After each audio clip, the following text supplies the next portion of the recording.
ఓం నమః శివాయ. ఓం నమో నారాయణాయ. కర్మ నరదృష్టి నివారణ సంచిత కర్మ ప్రారబ్ధ కర్మ ఆగమిక కర్మ దగ్ధ నివారణ తులాభార కాల భైరవాయ నమో నమః. ఓం దిగంబరాయ విద్మహే సింహవాహనాయ ధీమహి తన్నో సంహార కాల భైరవ ప్రచోదయాతు. ఓం శ్రీ మహాలక్ష్మీదేవ్యై నమోస్తుతే. హరి ఓం.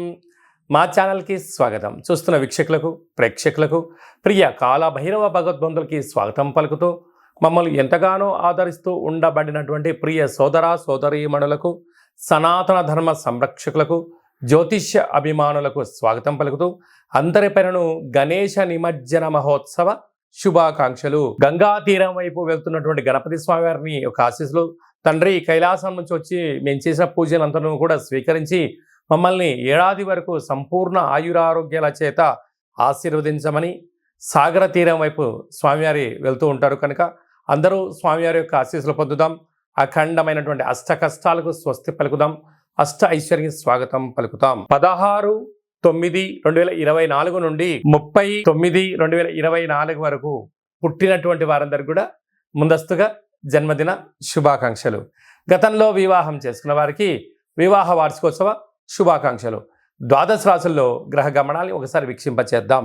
వృషభ రాశిలో దేవగురు బృహస్పతి శత్రుస్థానంలో సంచార స్థితి. మిథున రాశిలో కుజ భగవానుడు సంచార స్థితి. సింహరాశిలో బుధ భగవానుడు సంచార స్థితి. కన్య రాశిలో త్రిగ్రహ కూటమి రవి శుక్ర కేతు సంచార స్థితి. కుంభరాశిలో శని భగవానుడు స్వక్షేత్ర తిరోగమన వక్రగమన సంచార స్థితి. మీనరాశిలో రాహు సంచార స్థితిలో ద్వాదశ రాశుల్లో గ్రహ గమనాలు ఈ విధంగా ఉన్నాయి. వృషభ రాశి వారు విఘ్నేశ్వర స్వామి వారి యొక్క గంగా తీర ప్రయాణ సందర్భంగా ఎలాంటి విధి విధానాలు పాటించాలో ఈ వీడియోలో సవివరంగా సంపూర్ణంగా తెలుసుకుందాం. వృషభ రాశిలో ఏ నక్షత్రాలు వస్తాయనగా కృతికా నక్షత్రంలోని 2, 3, 4 పాదాలు, రోహిణీ నక్షత్రంలోని 4 పాదాలు, మృగశిర నక్షత్రంలోని 1, 2 పాదములు కలిపితే వృషభ రాశి అవడం జరుగుతుంది. చాలా మందికి పుట్టినటువంటి కాల సమయంలో డేటా బర్తులు లేనటువంటి కారణం వలన పేరు యొక్క మొదటి అక్షరాన్ని అనుసరిస్తూ ఆ రాశిని తెలుసుకునే ప్రయత్నం చేద్దాం. ఈ ఊ ఏ ఓ వా వి ఉ వే ఓ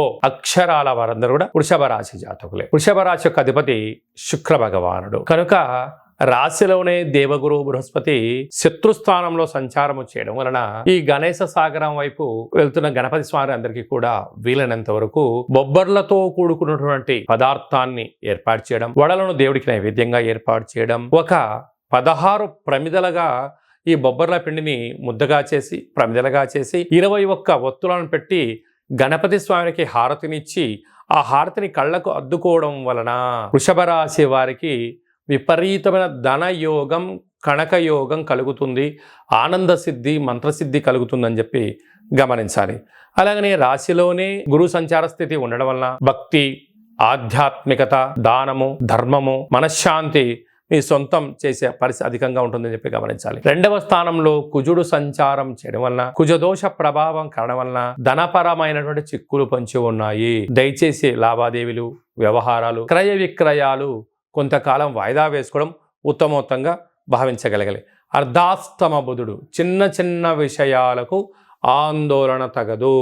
అందుకే బుద్ధిని పరిపరి విధాలా కాకుండా సద్బుద్ధి సద్జ్ఞానం చేత అంటే పుస్తకాలు చదవడం కానీ, మంచి విషయ సేకరణ కానీ, దేవాలయాల దర్శనం కానీ, ప్రదక్షిణ ద్వారా స్థిమితమైన బుద్ధి కలిగి మంచి పనులు మీ సొంతం అవుతాయని చెప్పి గమనించాలి.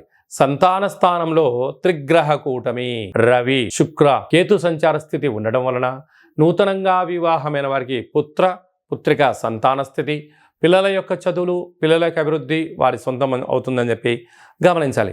రాజ్యస్థానంలో శని భగవానుడు స్వక్షేత్రకంగా ఉంటూ వక్రగమన తిరోగమన సంచార స్థితి ఉన్నప్పుడు ఉద్యోగంలో మార్పులు, ఆటంకాలు, పై అధికారులతో సలహాలు సూచనలు మంచివి అయినప్పుడు స్వీకరించండి, లేదంటే వినే ప్రయత్నం చేయండి.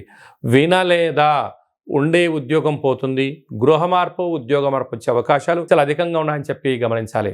లాభస్థానాల్లో రాహు ఉండడం వలన విందులని, వినోదాలని, ఆధ్యాత్మిక తీర్థయాత్ర కార్యక్రమాలని చెప్పి ఆడంబరాలకు వెళ్ళారా, అనేక రకాలమైనటువంటి ఖర్చు మీకు అవ్వడము, అప్పుల పాలయ్యే పరిస్థితి చాలా అధికంగా ఉంటుందని చెప్పి గమనించాలి. అలాగనే హోటల్ వ్యాపారస్తులు, స్వయం వృత్తులు, సేవా రంగాలు, సాఫ్ట్వేర్ వారు మంచిదని చెప్పి మీరు గమనించగలగాలి.